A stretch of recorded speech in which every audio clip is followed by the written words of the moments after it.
ಜೆಡಿಎಸ್ಗೆ ಮಾಜಿ ಶಾಸಕ ಅಖಂಡ ಶ್ರೀನಿವಾಸ್ ಮೂರ್ತಿ ಗರ್ ವ್ಯಾಪ್ತಿಗೆ ದೊಡ್ಡ ಗೌಡ್ರು ಗ್ರೀನ್ ಸಿಗ್ನಲ್ ಅನ್ನ ಕೊಟ್ಟಿದ್ದಾರೆ.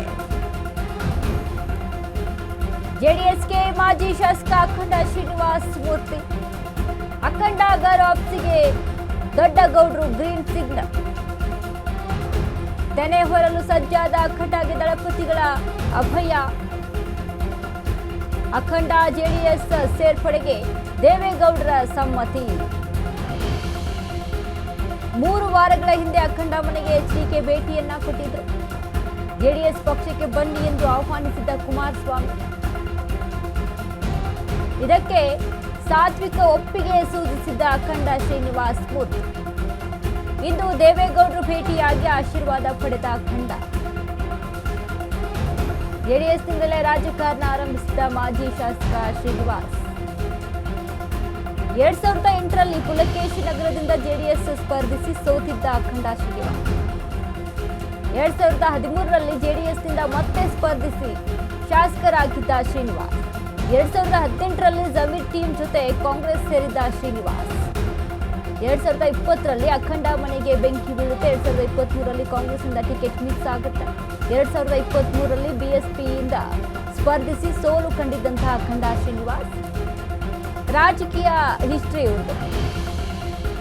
ಜೆಡಿಎಸ್ಗೆ ಮಾಜಿ ಶಾಸಕ ಅಖಂಡ ಶ್ರೀನಿವಾಸ್ ಮೂರ್ತಿ ಇದಕ್ಕೆ ದೇವೇಗೌಡರು ಕೂಡ ಅಸ್ತು ಅಂದಿದ್ದಾರೆ. ಗರ್ ವ್ಯಾಪ್ತಿಗೆ ಪರ್ಮಿಷನ್ ಅನ್ನ ಕೊಟ್ಟಿದ್ದಾರೆ ದೊಡ್ಡಗೌಡರು. ತೆನೆ ಹೊರಲು ಸಜ್ಜಾದ ಅಖಂಡಗೆ ದಳಪತಿಗಳ ಅಭಯ. ಡೋಂಟ್ ವರಿ ಬನ್ನಿ ಅಂತ ಈ ಹಿಂದೆ ಕೂಡ ಕುಮಾರಸ್ವಾಮಿಯನ್ನ ಭೇಟಿ ಮಾಡಿ ಕುಮಾರಸ್ವಾಮಿ ಅಖಂಡ ಶ್ರೀನಿವಾಸ್ ಅವ್ರನ್ನ ಭೇಟಿ ಮಾಡಿ ಅವ್ರ ಮನೆಗೆ ಹೋಗಿ ಭೇಟಿಯನ್ನ ಮಾಡಿ ಬಂದಿದ್ರು.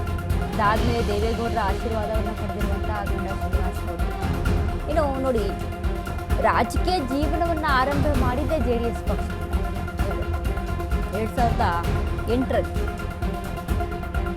ಹಾಗಾಗಿ ಮಧ್ಯದಲ್ಲಿ ಜಮೀರ್ ಅಹಮದ್ ಖಾನ್ ಜೊತೆ ಕಾಂಗ್ರೆಸ್ ಪಕ್ಷವನ್ನ ಸೇರಿರುತ್ತಾರೆ. ಇದೀಗ ಮತ್ತೆ ಗರ್ ವಾಪಸಿ ಆಗಿದ್ದಾರೆ ಜೆಡಿಎಸ್ ಪಕ್ಷಕ್ಕೆ. 2018ರಲ್ಲಿ ನೋಡಿ ಜಮೀರ್ ಟೀಮ್ ಜೊತೆ ಕಾಂಗ್ರೆಸ್ ಸೇರಿದ್ದ ಶ್ರೀನಿವಾಸ್ 2020ರಲ್ಲಿ ಅಖಂಡ ಮನೆಗೆ ಬೆಂಕಿ. ಅಂದ್ರೆ ಈ ಕೆಜಿಹಳ್ಳಿ ಡಿಜಿಹಳ್ಳಿ ಗದ್ದಲದ ವಿಚಾರಕ್ಕೆ ಸಂಬಂಧಪಟ್ಟಂತೆ ಆದಂತಹ ಒಂದಿಷ್ಟು ಡೆವಲಪ್ಮೆಂಟ್ಗಳು ಗೊತ್ತಿದ್ದಾವೆ. ಜೆಡಿಎಸ್ಗೆ ಮಾಜಿ ಶಾಸಕ ಅಖಂಡ ಶ್ರೀನಿವಾಸ್ ಎಂಟ್ರಿಯನ್ನ ಅಂದರೆ ರೀ ಎಂಟ್ರಿ ಈಗಾಗಲೇ 2028ರ ಎಲೆಕ್ಷನ್ ಅನ್ನ ಮುನ್ನೆಲೆಗೆ ಇಟ್ಕೊಂಡು ಜೆಡಿಎಸ್ ಪಕ್ಷ ಒಂದಿಷ್ಟು ಕಾರ್ಯವನ್ನು ರೂಪಿಸ್ಕೊಳ್ತಾ ಇದೆ. ಹಾಗಾಗಿ ಇದೀಗ ಅಖಂಡ ಶ್ರೀನಿವಾಸ್ ವಿಚಾರಕ್ಕೆ ಸಂಬಂಧಪಟ್ಟಂತೆ ಅವರ ಮನೆಗೆ ಹೋಗಿ ಮಾತನಾಡ್ಕೊಂಡು ಬಂದಿದ್ರು ಕುಮಾರಸ್ವಾಮಿ. ಇದೀಗ ದೇವೇಗೌಡರ ಹತ್ರ ಬಂದು ಅವರ ಆಶೀರ್ವಾದ ಪಡೆದು ಅಖಂಡ ಶ್ರೀನಿವಾಸ್ ಎಂಟ್ರಿ ಬೆನ್ನಲ್ಲೇ ಜಮೀರ್ ಗರ್ ವಾಪಸಿ ಮಾತು ಕೇಳಿ ಬರ್ತಾ ಇದೆ.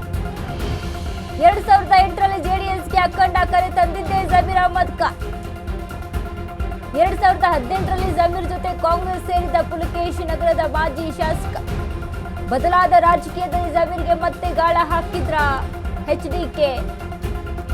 ಜಮೀರ್ ಜೆಡಿಎಸ್ ಸೇರುವ ಮುನ್ಸೂಚನೆ ನೀಡಿದ್ರ ಅಖಂಡ ಶ್ರೀನಿವಾಸ್. ಜಮೀರ್ಗೆ ಸಚಿವ ಸ್ಥಾನ ಇಲ್ಲ, ಕಾಂಗ್ರೆಸ್ಗೆ ದ್ರೋಹ ಬಗೆದ ಆರೋಪ.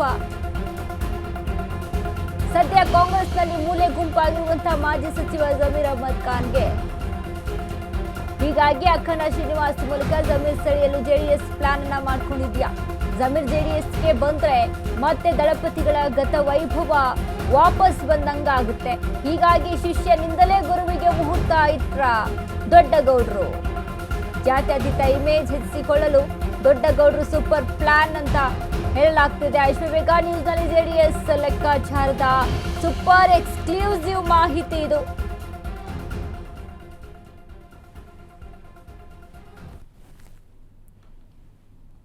ಈ ಬಗ್ಗೆ ಮತ್ತಷ್ಟು ಅಪ್ಡೇಟ್ಸ್ ಅನ್ನ ಕೊಡ್ತಾರೆ ನಮ್ಮ ಪ್ರತಿನಿಧಿ ಪವನ್. ನಮ್ಮ ಜೊತೆ ಲೈವ್ ನಲ್ಲಿ ಜಾಯ್ನ್ ಆಗಿದ್ದಾರೆ.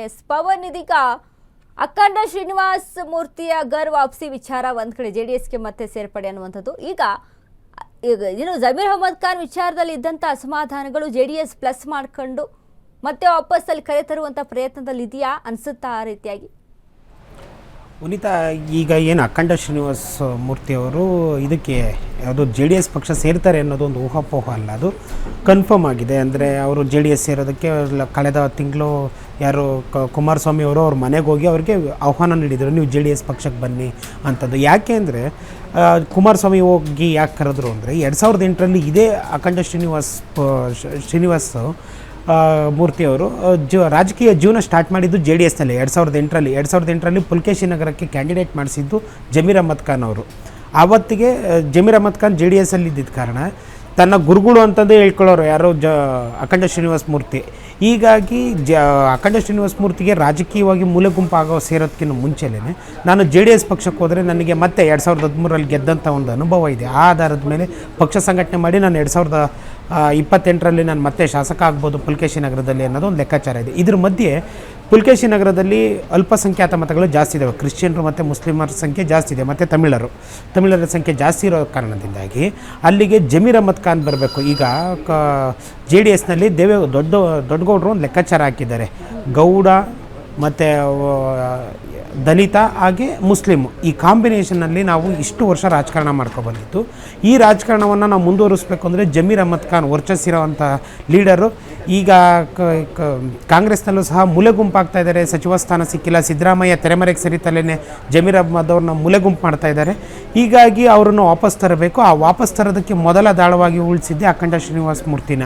ಹಾಗಾಗಿ ಖುದ್ದು ಎಚ್ ಡಿ ಕುಮಾರಸ್ವಾಮಿ ಅವರು ಹೋಗಿ ಅಖಂಡ ಶ್ರೀನಿವಾಸ ಮೂರ್ತಿಗೆ ಆಹ್ವಾನ ಕೊಟ್ಟರು. ಅದಾದ ಬಳಿಕ ಅಖಂಡ ಶ್ರೀನಿವಾಸ ಮೂರ್ತಿ ಜೊತೆಗೆ ಜಮೀರ್ ಅವ್ರಿಗೂ ಒಂದು ಇಂಡೈರೆಕ್ಟಾಗಿ ಆಹ್ವಾನ ಕೊಡ್ತಾ ಇದ್ದಾರೆ ಅಂತಂದು ಜೆ ಡಿ ಎಸ್ ಮೂಲಗಳಲ್ಲಿ ಬರ್ತಾ ಇರೋಂಥ ಮಾಹಿತಿ. ಅಲ್ಲದೆ ಜಮೀರ್ ಅಹ್ಮದ್ ಅವರು ಏನಾದರೂ ಜೆ ಡಿ ಎಸ್ ಪಕ್ಷ ಸೇರ್ಪಡೆ ಆದರೆ ಹಳೆ ಮೈಸೂರು ಭಾಗ ಮತ್ತು ಮಧ್ಯ ಕರ್ನಾಟಕದಲ್ಲಿ ಒಂದು ಜೆ ಡಿ ಎಸ್ ಪಕ್ಷಕ್ಕೆ ದೊಡ್ಡ ಮಟ್ಟಕ್ಕೆ ಮುಸ್ಲಿಂ ಓಟುಗಳು ವರ್ಗಾವಣೆ ಆಗೋ ಚಾನ್ಸಸ್ ಇರುತ್ತೆ. ಅಂದರೆ ಕಳೆದ 2023 ಎಲೆಕ್ಷನ್ನಲ್ಲಿ 90% ಮುಸ್ಲಿಮರು ಕಾಂಗ್ರೆಸ್ಗೆ ಮತ ಹಾಕಿದರು. ಅದರ ಮೊದಲ ಪಾಲುದಾರ ಅಂದರೆ ಅದಕ್ಕೆ ಶ್ರಮ ಆಗ್ತವರು ಜಮೀರ್ ಅಹ್ಮದ್ ಖಾನು. ಇದೇ ಜಮೀರ್ ಅಹ್ಮದ್ ಖಾನು ಜೆ ಡಿ ಎಸ್ಸಿಗೆ ಬಂದರೆ ಕನಿಷ್ಠ ಪಕ್ಷ 60% vote Muslim vote J D S ಪಕ್ಷಕ್ಕೆ ಬರುತ್ತೆ ಅನ್ನೋದು ದೊಡ್ಡಗೌಡರು ಲೆಕ್ಕಾಚಾರ. ವನಿತಾ, ಪವನ್, ಹಾಗೆ ಲೈನ್ ಅಲ್ಲೇ ಇರಿ, ಮತ್ತೊಂದು ಅಪ್ಡೇಟ್ ಲಭ್ಯ ಆಗ್ತಾ ಇದೆ ಇದೀಗ.